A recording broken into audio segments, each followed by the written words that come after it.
Assalamualaikum warahmatullahi wabarakatuh. Bismillahirrahmanirrahim. Alhamdulillahilladzi anzalal qur'ana nura burhan wa ja'alal muttaqina huda wa ihsan wa futiha bihi lil qulubi abwabul imani wal irfan. Ahmadu subhanahu hamdan katsiran mubarakan fi kulli zaman wa makan. Asyhadu an la ilaha illallah wahdahu la syarikalah syahadatan narju bihan najata yaumil mizan. Wa asyhadu anna sayyidina Muhammadan abduhu wa rasuluh al-usur rahmatan lil insi wal jan sallallahu alaihi wa ala alihi wa sahbihi wa man sara ala nahjihi bi ihsan. Perkenalkan, nama saya Muhammad Sirul Wafa dengan NIM 230204 110073, mahasiswa Ilmu Al-Quran dan Tafsir UIN Maulana Malik Ibrahim Malang. Pada kesempatan kali ini saya ingin mengajak diri saya sendiri dan teman-teman sekalian untuk lebih dekat dengan Al-Quran, baik melalui membaca, mempelajari, memahami, menadaburi maupun menghafalkannya. Di tengah kesibukan kuliah, pekerjaan, media sosial, dan berbagai aktivitas kita lainnya, seringkali kita menghabiskan berjam-jam untuk hal-hal yang sifatnya sementara. Namun terkadang kita merasa berat sekali untuk meluangkan waktu hanya beberapa menit saja untuk membuka atau membaca Al-Quran. Padahal Al-Quran itu adalah kalamullah yang mana menjadi petunjuk hidup bagi kita sebagai umat manusia, sumber ketenangan hati dan juga bekal terbaik untuk menuju kehidupan di akhirat nanti kelak. Nah, mengapa kita harus dekat dengan Al-Quran, teman-teman semua sekalian yang dirahmati Allah Subhanahu wa Ta'ala? Al-Quran itu bukan hanya kitab yang dibaca ketika bulan Ramadan saja atau saat menghadiri acara-acara keagamaan saja, tapi Al-Quran itu adalah pedoman hidup yang Allah Subhanahu wa Ta'ala turunkan untuk membimbing manusia menuju kebahagiaan dunia maupun kebahagiaan akhirat. Nah, Syekh Yusuf Al-Qaradawi dalam kitabnya yang berjudul Kaifa Nata'ammal Al-Quran Al-Adim, bagaimana kita berinteraksi dengan Al-Quran, beliau menjelaskan bahwa Al-Quran adalah kitab yang membimbing seluruh dimensi kehidupan manusia. Bahkan beliau menyebutkan Al-Quran sebagai kitabul insaniyah kulluha, atau kitab kemanusiaan seluruhnya. Karena apa?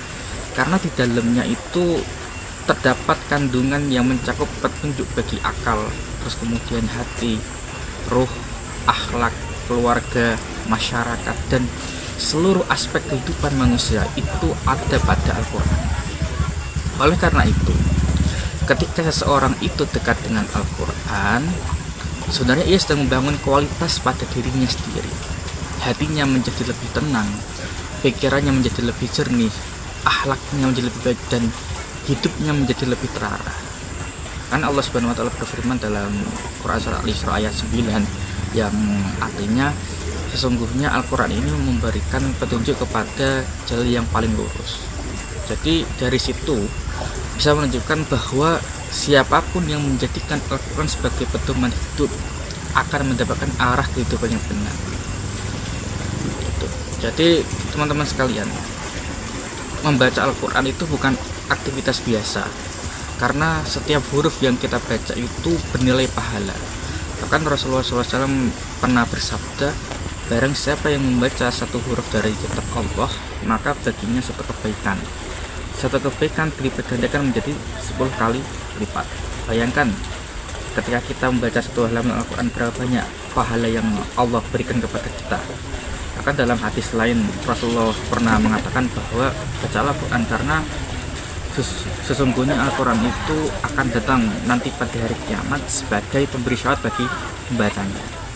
Nah, ini merupakan keutamaan yang sangat luar biasa sekali.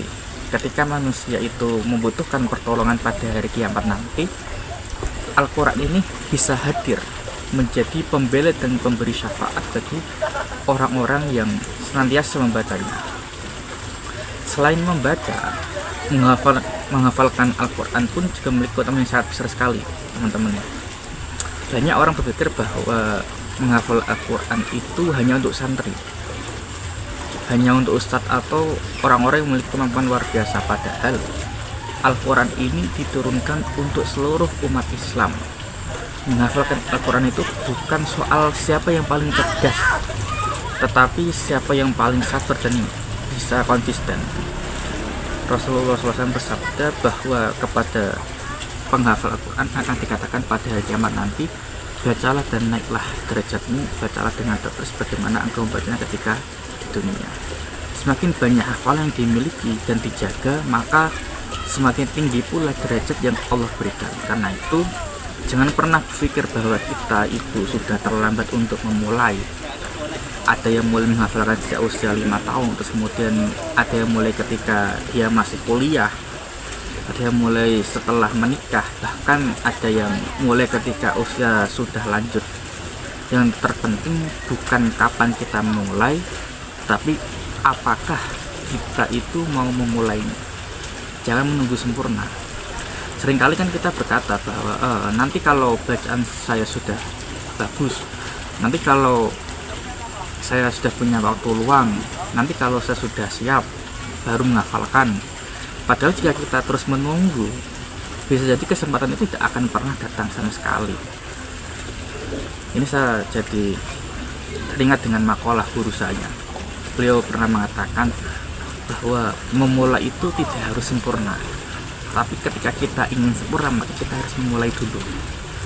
Tidak ada hafid yang langsung hafal 30 juz dalam satu malam, tidak ada. Tidak ada qori internasional yang langsung bisa fasih membaca dan bacaan indah. Tidak ada ulama yang langsung bisa menjadi ahli Quran dalam semalam, tidak ada. Karena apa? Karena mereka semua itu mulai dari huruf hijaiyah, dari satu ayat, terus kemudian dari satu halaman, lalu menjaganya dengan istiqomah. Jadi semuanya itu butuh proses. Nah, lalu bagaimana cara untuk mulainya? Pertama-tama,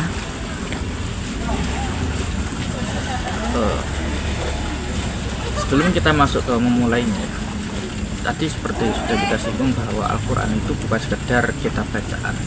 Al-Quran adalah petunjuk hidup yang Tuhan masuk pada manusia, seperti itu ya.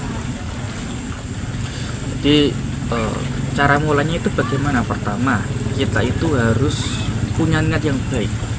Kita harus luruskannya. Jadikan Al-Quran itu sebagai jalan untuk bertakarub atau mendekatkan diri kita kepada Allah Subhanahu wa Ta'ala, bukan sekedar mengejar target hafalan saja. Karena pekerjaan atau amal yang baik harus disertai dengan niat yang baik juga. Niatul mukmin khairun min amal. Yang seorang mukmin itu lebih utama daripada amal. Jadi niat kita itu yang pertama dan yang paling utama adalah mencari ridha Allah. Ilahi anta maksudi wa ridhoka matubi. Wahai Tuhanku, engkau adalah tujuanku dan ridho engkau lah yang kami cari. Itu yang pertama. Yang kedua, mulai dari target kecil. Tidak perlu langsung ngasih patokan target satu halaman setiap hari. Tidak perlu. Jadi kita bisa mulai dari satu ayat, terus kemudian atau 3 ayat. Yang terpenting adalah istiqomah atau konsisten, continue. Yang ketiga, kita harus menentukan waktu khusus. Nah, waktu khusus untuk murojaah, waktu khusus untuk izadah. Nah, waktu terbaik kapan? Kalau dalam kitab Adabul Alim Muta'alim karya Syekh Hasyim Asy'ari, beliau pernah mengatakan bahwa ajwadul awqatil hindi fisuhi, atau waktu terbaik untuk menghafalkan itu ada pada waktu tahajud atau waktu subuh. Jadi kita setelah subuh atau setelah maghrib sisakan minimal 10 sampai 15 menit setiap hari untuk khusus Al-Quran. Yang keempat adalah kita menggunakan metode tikrar atau pengulangan. Jadi baca satu ayat berulang-ulang hingga lancar. Setelah itu coba hafalkan tanpa melihat mushafnya. Semakin sering diulang maka semakin kuat hafalan yang semua dalam benak kita. Yang nomor 5, lakukan murojaah. Jangan hanya fokus pada menambahkan hafalan baru. Kita harus mengulangi hafalan lama setiap hari agar apa? Agar tidak mudah untuk hilang. Yang nomor 6 adalah kita harus mencari lingkungan yang mendukung. Karena lingkungan itu sangat berpengaruh sekali terhadap perkembangan belajar kita. Bisa bergabung dengan kelompok tahfidz atau hafal Al-Quran. Kalau lebih baik ya mondok di pondok Al-Quran, pondok tahfidz. Jadi teman yang baik akan bantu kita untuk bisa tetap istiqomah.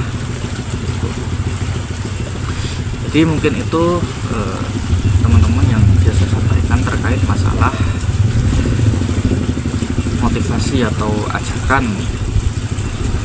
Jadi mungkin hari ini kita belum bisa menjadi ahli Quran, mungkin hari ini kita masih terbata-bata, mungkin hari ini hafalan kita masih sangat sedikit sekali, tetapi jangan biarkan hal itu semua menjadi alasan untuk kita menjauh dari Al-Quran.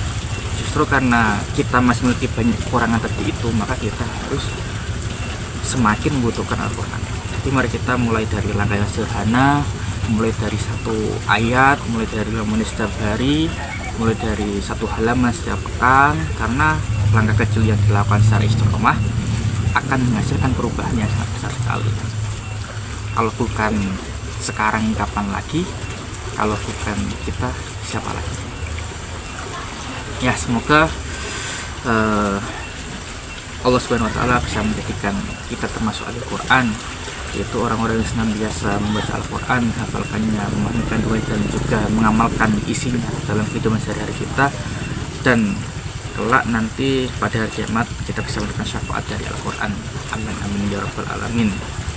Nah, untuk closing teman, saya mengutip dari makalahnya Syekh Yusuf Al-Qaradawi dalam kitabnya Kaifa Nata'ammal Al-Quran, itu menegaskan bahwa untuk berinteraksi terbaik dengan Al-Quran itu tidak berhenti pada membaca saja, tetapi juga memahami, menghafalkan, mentadabburi, dan mengamalkan isi kandungan dari Al-Quran dalam bahasa sehari-hari. Seperti itu. Mungkin sekian dari kami, mahasiswa IAT Malang. Wallahu muwaffiq ila aqwamit thoriq. Wassalamualaikum warahmatullahi wabarakatuh.